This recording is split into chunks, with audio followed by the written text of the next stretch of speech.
अगर नमाज के दौरान पजामा टखनों से ऊपर करना याद आ जाए तो क्या दौरान नमाज भी ऊपर कर सकते हैं? जी बिल्कुल कर सकते हैं, कर लेना लाजिम है। एक हाथ से करें ताकि एक हरकत कम से कम हो। आदिल साहब ऑस्ट्रिया से पूछते हैं, अगर मस्जिद पैदल चलने पर 20 मिनट की मुसाफत हो और साइकिल पर 5 मिनट में पहुंचा जा सकता है तो क्या मस्जिद जाकर जमात से नमाज पढ़ना जरूरी होगा?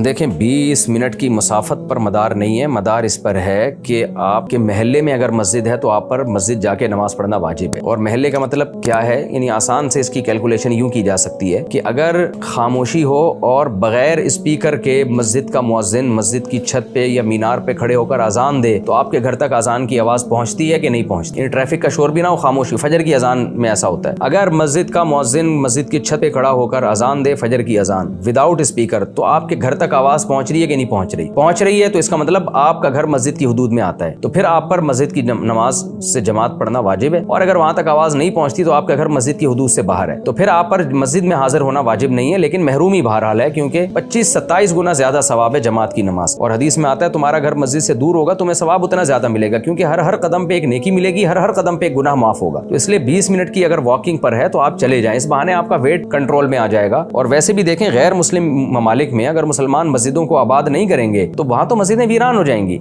वहां तो मस्जिदें बहुत थोड़ी होती हैं। तो मुसलमानों को चाहिए मस्जिद दूर भी हो तो जाके जमात से नमाज पढ़ो भाई, ताकि मस्जिद आबाद हो। वहां आपस में आपकी गैदरिंग होगी, एक दूसरे के हाल हवाल पूछेंगे, ताल्लुकात बढ़ेंगे, मुसलमानों का सिस्टम मजबूत होगा इससे। तो इसलिए जायज़ नाजायज़ की बहस में पड़े बगैर 20 मिनट की वॉक पर आपको चाहिए कि आप चले जाया करें। वैसे भी साइकिल पे जब 5 मिनट लग रहे हैं तो फिर 5 मिनट में पहुंच जाएं आप, तो इसलिए आपको चाहिए कि आप चले जाया करें। यूसुफ खान अलीगढ़ से, इशारे से सलाम और इशारे से जवाब देने का क्या हुक्म है और मुसाफहा के बाद सीने पर हाथ रखना कैसा है?